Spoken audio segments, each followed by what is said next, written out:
allons à présent accueillir M. Kiragoulou Romain. C'est l'instant coaching et motivation. Et avec lui aujourd'hui, nous apprenons des attitudes des fourmis. M. Kiragoulou me dit donc, vous riez beaucoup aujourd'hui. Hein? C'est la femme qui vous plaît ou bien c'est l'acte qu'elle a posé qui vous plaît? Je prie Dieu ne va rencontrer une femme de ce genre-là dans ma vie. Que Dieu ne vous permette pas ça. Amen, amen.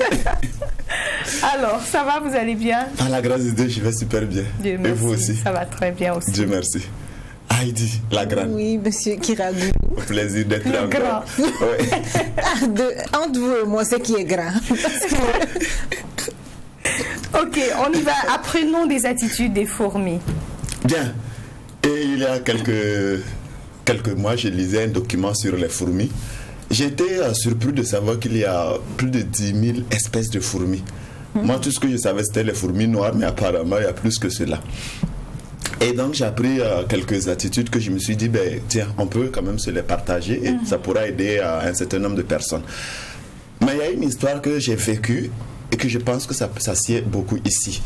Je l'ai vu, pas moi, mais je l'ai vu dans un CMA à Ouaga ici il y a quelques années. Un monsieur, sa femme venait d'accoucher.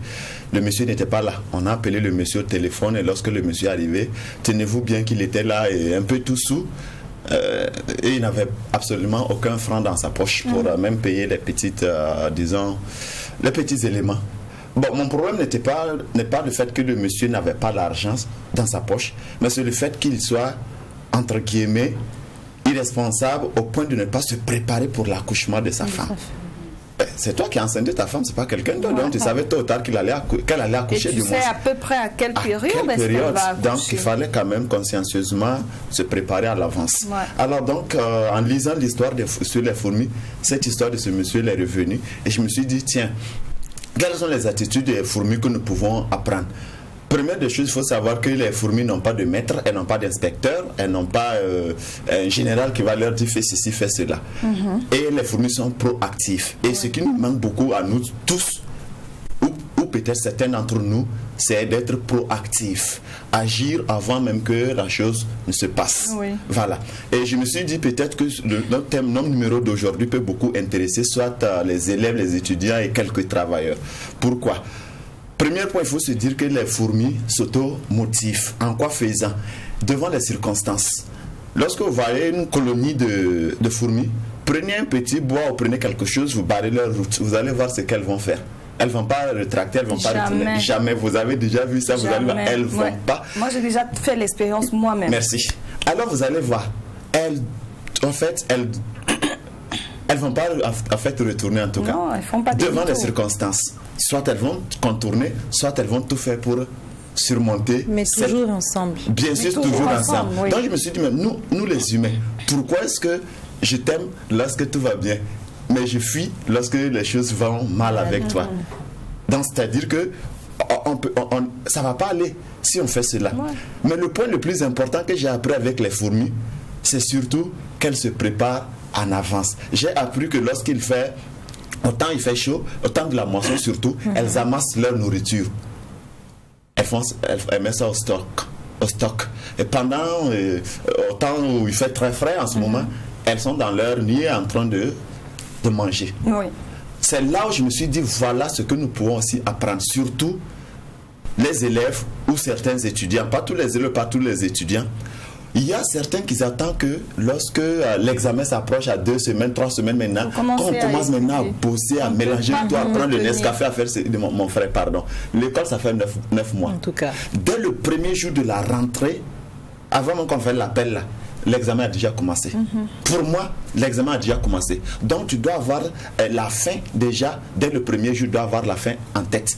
Tu bosses parce qu'il y a l'examen qui doit arriver. Pourquoi faut-il attendre qu'il y ait que maintenant tu es à 2 semaines, 3 semaines avant maintenant de commencer à mélanger les études, à prendre des excitants, comme on le dit, à mélanger, se doper, voilà, il faut le dire. Et après, non, l'enfant il devient, excusez-moi, fou. On dit non, c'est les études qui l'ont rendu fou. Depuis quand les études ont rendu quelqu'un fou? Non, jamais. Et pour certains travailleurs qui doivent peut-être avoir à écrire un rapport d'activité mensuelle ou annuelle, il y a certains qui attendent dès la fin maintenant avant de commencer à écrire. Et en ce moment, ils ont oublié certains détails. Je dis, mais attendez, tu sais très bien que tu as écrit un rapport, tu dois soumettre un rapport d'activité. Par jour, tu peux déjà écrire quelque chose. Et maintenant, les derniers jours, tu fais une compilation et voilà, ton rapport est prêt.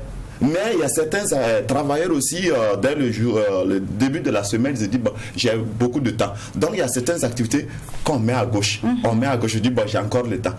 Et le week-end, le monsieur se retrouve avec beaucoup à faire, il n'a pas fini ses activités. Il a oublié de passer le week-end au service. Travaille pour lui dire, ah mais écoute, moi je travaille le week-end. Pourtant il aurait pu passer ce week-end-là auprès de sa famille. Oui. Si vraiment on apprend à agir en avance comme je dirais nos chers amis fourmis qui ont cette idée-là en avance. Pour ne pas se retrouver à devenir comme le monsieur que j'ai vu dans ce CMA-là qui le jour J, voilà, maintenant il se retrouve devant les faits, il ne sait plus quoi faire. En plus d'être proactif, qu'est-ce qu'il faut être? On peut peut-être les citer avant de venir les... Oui, quand je dis il faut être proactif, c'est tout simplement et surtout être, je dirais... savoir anticiper. C'est le mot que je cherchais. Savoir anticiper. C'est aussi être proactif. Mais c'est surtout être ordonné aussi. Être ordonné. Si vous voyez un peu les fourmis, comme j'ai dit, moi ce que je connais ici, c'est beaucoup plus les fourmis noires qui nous piquent quand et puis voilà. Mais quand je lisais, je me suis rendu compte qu'il y a plus que des fourmis noires. Il y a plus... Les fourmis manières. Ça pique, ça en tout cas, on n'a jamais été piqué par une fourmi, on ne comprend pas. Mais voilà. Donc, proactif, il faut aussi, comme elle a dit, anticiper, mais il faut surtout aussi être ordonné dans ce que nous faisons. Faut pas... J'ai entendu malheureusement des amis dire que c'est dans le désordre qu'ils se retrouvent. Bon, je ne peux pas leur dire quelque chose. On ne va même pas discuter de ça, on les laisse à elles. Avec leur désordre là. Leur désordre. Voilà, donc il faut vraiment être ordonné dans ce que vous faites. Parce que regardez le corps humain est tellement bien ordonné. Imaginez que nous ayons nos yeux un peu derrière. Ça n'irait pas. Ça n'irait pas. Dieu a tellement bien fait les choses, on devrait faire pareil. Pareil, être ordonné. Parce que si tu n'es pas ordonné, ce sera dans le désordre et tu ne pourras jamais bien avancer. Ceux qui ne croient pas trop, ils peuvent quand même essayer d'étudier un peu les fourmis. Ils comprendront vraiment que ces petits insectes-là peuvent beaucoup nous apprendre dans la vie. Beaucoup dans notre vie. De ce que nous voulons réaliser. Mais ce qu'il faut aussi mettre en tête, comme vous l'avez dit, en plus d'être proactif, il faut savoir ce que vous voulez. Parce qu'au moins les fourmis savent ce qu'elles veulent. Elles essaient d'amasser leur nourriture pour stocker. Toi, tu veux quoi? C'est là la grande question. Et c'est la question finale d'ailleurs. Ok. Merci beaucoup, M. Kiragoulou. Je pense que c'est une grande question et je me dis, si on ajoute quelque chose après ça, on risque de perdre ceux qui nous ont écoutés. Okay. Eh bien, maintenant, vous savez, hein, il faut savoir anticiper, il faut être ordonné, il faut pouvoir prévoir. Prévoir, c'est anticiper. Il faut quoi d'autre? Ordonner, anticiper. Et en ayant la tête, savoir agir sur le long terme. Bien sûr. Bien. Voilà. Savoir agir sur le long terme et poser la question, toi, tu veux quoi?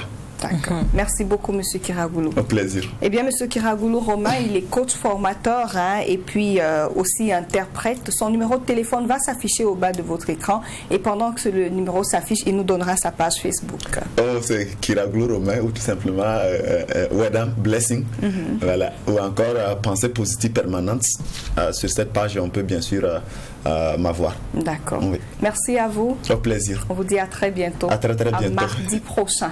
Moi aussi de programme. Merci infiniment. Bye bye.